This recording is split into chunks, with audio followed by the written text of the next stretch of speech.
Bismillahirrahmanirrahim. Assalamualaikum warahmatullahi wabarakatuh dan selamat pagi adik-adik. Jadi hari ini kita akan masuk ke materi pada bab 3, yaitu mengenai sebaran peluang. Jadi sebaran peluang ini adalah dasar bagi kita untuk mempelajari seperti apa itu statistika inferensial. Jadi ini adalah modal dasar kita sebelum melangkah ke statistika inferensial. Nah, dalam materi sebaran peluang ini, jadi ada beberapa hal yang akan kita bahas. Di antaranya adalah peubah acak, kemudian sebaran peluang itu sendiri, di mana sebaran peluang ini terbagi menjadi dua, ada sebaran peluang varik dan juga ada sebaran peluang malar. Nah, kita juga akan membahas masing-masing jenis atau contoh dari sebaran peluang varik dan juga sebaran peluang malar. Baik, kita ke bagian pertama, yaitu mengenai peubah acak. Jadi dikatakan peubah acak adalah transformasi yang memasangkan titik sampel DS ke suatu nilai numerik. Jadi saya ambil contoh seperti ini ya, untuk lebih memudahkan pemahaman adik-adik mengenai peubah acak. Baik, misalnya kita ambil contoh pada pelemparan mata uang logam sebanyak 3 kali. Jadi saya tuliskan dulu ruang sampel dari percobaan tersebut. Ya, peristiwa yang mungkin terjadi dari percobaan tersebut adalah munculnya 3 sisi buka. Jadi yang namanya uang logam atau koin ya bisa ada 2 sisi ya, ada sisi muka dan juga ada sisi belakang. Nah, peristiwa pertama yang mungkin terjadi adalah munculnya 3 sisi muka. Kemudian munculnya muka pada pelemparan pertama, kemudian muka pada pelemparan kedua, dan sisi belakang pada pelemparan ketiga. Peristiwa yang lain yang mungkin terjadi adalah munculnya sisi muka pada pelemparan pertama dan ketiga, dan sisi belakang pada pelemparan kedua. Kemudian yang lainnya muncul sisi belakang pada pelemparan pertama dan sisi muka pada pelemparan kedua dan ketiga. Berikutnya muncul sisi muka pada pelemparan pertama dan sisi belakang pada pelemparan kedua dan ketiga. Coba sini. Kemudian peristiwa lain yang mungkin terjadi, muncul sisi belakang pada pelemparan pertama, sisi muka pada pelemparan kedua, dan sisi belakang pada pelemparan ketiga. Kemudian muncul sisi belakang pada pelemparan pertama dan kedua, dan sisi muka pada pelemparan ketiga. Dan yang terakhir adalah munculnya sisi belakang baik pada pelemparan pertama, kedua, dan ketiga. Ya, jadi ini adalah ruang sampel untuk percobaan tersebut. Nah, yang namanya peubah acak tadi dikatakan adalah transformasi yang memasangkan setiap titik sampel di S dengan sebuah nilai numerik. Nah, misalnya saya ambil kejadian atau peristiwa munculnya, saya misalkan dulu X adalah munculnya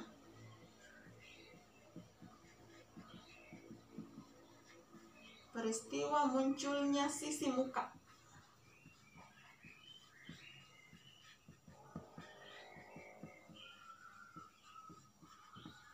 Ya, munculnya sisi muka pada pelemparan uang logam.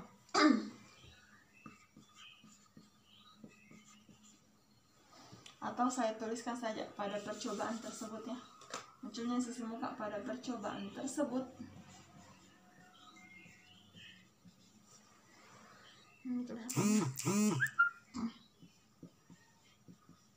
Iya. Berarti kalau X itu saya pasangkan dengan nilai 0, ya berarti maksudnya sisi muka itu tidak muncul, artinya belakang semua ya. Nah, itu saya tuliskan titik sampelnya adalah B, BB. Kemudian kalau saya pasangkan X dengan 1 itu, nah, berarti muncul sisi muka itu sebanyak 1 kali. Titik sampel dari peristiwa ini adalah, kita lihat ya, berarti MBB, BMB, dan BBM. Kemudian untuk X sama dengan 2, berarti titik sampelnya adalah ini MMB, MBM, dan BMM. Iya. Begitu juga untuk X sama dengan 3, berarti peristiwa munculnya sisi muka sebanyak 3 kali.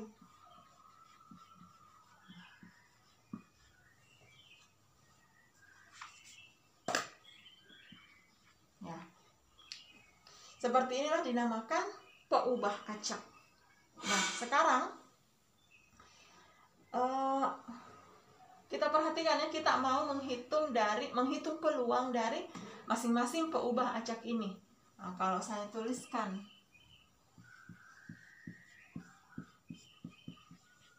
ya, peluang dari X sama dengan 0. Nah, kita perhatikan ya. Ini titik sampelnya ada 1 dari 8 peristiwa yang mungkin terjadi. Berarti di sini adalah 1/8. Kemungkinan peluang X sama dengan 1. Nah, perhatikan ada 3 titik sampelnya. Berarti ada 3 peristiwa yang mungkin terjadi dari 8 peristiwa. Oke? 8 peristiwa yang mungkin terjadi. Nah, demikian juga untuk PX sama dengan 2. Kita dapat ada 3 titik sampel. Oke? Berarti 3/8. Dan yang terakhir itu PX sama dengan 3. Nah, titik sampelnya ada 1. Berarti 1/8. Nah, adik-adik perhatikan, jadi semua nilai-nilai peluang yang ada di sini itu dinamakan fungsi massa peluang.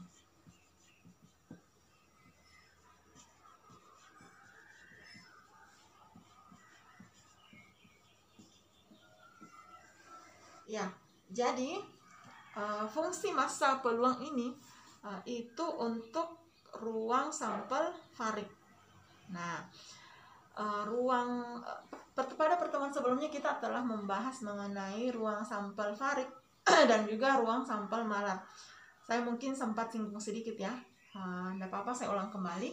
Jadi ruang sampel varik itu hasilnya diperoleh dari membilang maupun mencacah.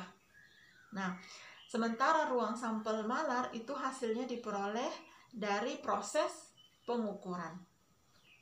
Jadi nilai-nilai peluang pada ruang sampel varik itu disebut fungsi massa peluang.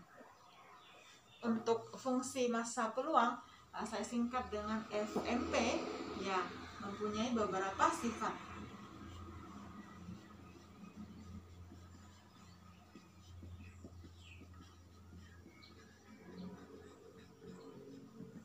Jadi sifat-sifat dari fungsi massa peluang itu ada 2 ya. Jadi yang pertama, untuk kasus seperti tadi ya, pada percobaan pelemparan mata uang logam sebanyak 3 kali, kita perhatikan bahwa peluang dari masing-masing peristiwa itu yaitu lebih besar atau sama dengan 0.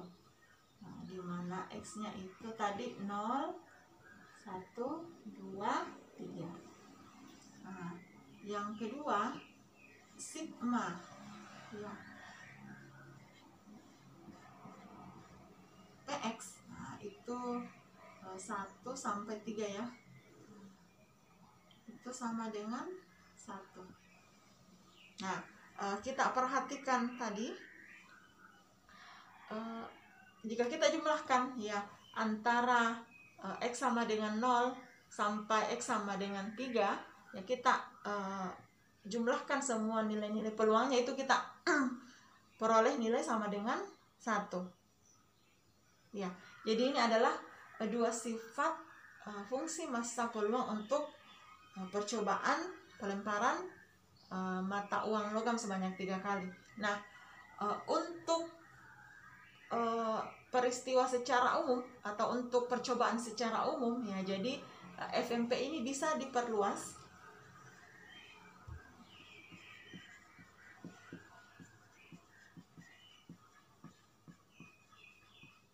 ya, bisa diperluas sehingga diperoleh bahwa sifat pertama itu ya PI, nah itu lebih besar sama dengan 0 ya, dimana I-nya itu 1, 2, 3 dan seterusnya ya. Nah, yang kedua, ini diperluas juga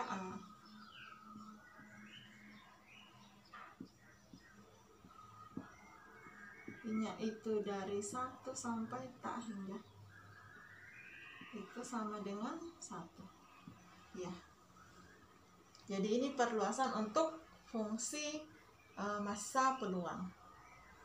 Nah, baik, kita lanjutkan ya. Jadi untuk peubah acak secara umum itu ada 2 momen penting yang perlu diingat. Jadi yang pertama adalah mu. Mu di sini adalah nilai harapan atau expected value ya. Ini sering ditulis dengan nilai harapan seperti ini, atau juga EX. Itu berasal dari expected value, disingkat EX. Dan yang kedua adalah variansinya. Variansi kita simbolkan dengan sigma kuadrat. Nah, untuk peubah acak varik ya, nilai harapannya atau expected value-nya itu sama dengan sigma 1 sampai tak hingga XI PI.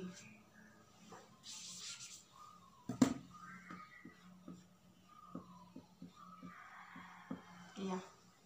PI yang tadi ya, peubah acaknya atau iya, PI itu adalah nilai-nilai peluangnya yang tadi telah saya tuliskan sifat-sifatnya pada FMP untuk peubah acak varik. Kemudian untuk variansinya, itu sering juga disimbolkan dengan EX dikurang mu kuadrat. Itu sama dengan sigma I sama dengan 1 sampai tak hingga XI dikurang mu I kuadrat dikali PI ya, gitu ya. Ini untuk peubah acak varik. Nah, baik, kita ke peubah acak malar. Jadi untuk lebih memudahkan pemahaman adik-adik, kita mengambil sebuah ilustrasi atau contoh ya. Misalkan terdapat penelitian mengenai jarak yang ditempuh sebuah mobil yang dijalankan dengan 5 liter bensin. Jika X menyatakan jarak yang ditempuh oleh mobil itu sampai bensin itu habis, ya peubah acak ini memiliki nilai tidak terhingga banyaknya. Jadi untuk ada ciri-ciri lain yang bisa dilihat apakah ini termasuk peubah acak malar atau peubah acak varik. Nah, kita perhatikan di ruang sampelnya. Nah, kalau misalnya ruang sampelnya itu berhingga banyaknya, nah ini ciri-cirinya ya. Kalau ruang sampelnya itu berhingga banyaknya dan dapat dipadankan satu-satu dengan bilangan asli, nah itu ruang sampelnya adalah ruang sampel varik. Kalau ruang sampelnya titik sampelnya itu tak terhingga banyaknya, Ya, dan tidak dapat dipadankan satu-satu dengan bilangan asli, itu disebut ruang sampel malar. Untuk ruang sampel malar itu sendiri, ya, jadi nilai-nilai peluang dari peubah acak malar itu dinamakan fungsi padat peluang, FPP, fungsi padat peluang. Kalau tadi untuk peubah acak diskrit, nilai-nilai peluangnya itu disebut fungsi massa peluang. Jadi untuk fungsi padat peluang ini memiliki beberapa sifat.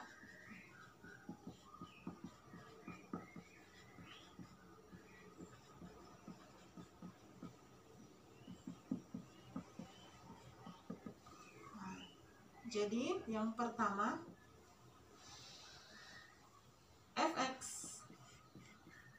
itu lebih besar sama dengan 0 untuk semua X. Nah, kita perhatikan tadi bedanya ya. Kalau untuk peubah atau FMP tadi kita pakai simbol P. Nah, kalau untuk FPP kita pakai simbol F. Nah, sifat yang kedua, integral dari min tahingga sampai tahingga Fx dx. Nah, itu sama dengan 1. Nah, sama tadi, yang mirip-mirip tadi dengan sifat kedua dari FMP. Kalau FMP tadi kita pakai sigma, notasi sigma. Nah, kalau untuk FPP kita pakai integral. Nah, kemudian untuk FPP itu ada tambahan sifat. Nah, sifat ketiga yaitu peluang dari peristiwa X, di mana X-nya itu antara A sampai B, itu dituliskan integral. Itu sama dengan integral Fx dx untuk A, B elemen ya. Ini ada 3 sifat untuk fungsi padat peluang pada peubah acak malar. Ya, serupa tadi dengan peubah acak varik. Ya, untuk peubah acak malar sendiri kita juga diberikan 2 momen penting, yaitu yang pertama adalah nilai harapan dan yang kedua adalah variansi. Ya, untuk nilai harapan dari peubah acak malar,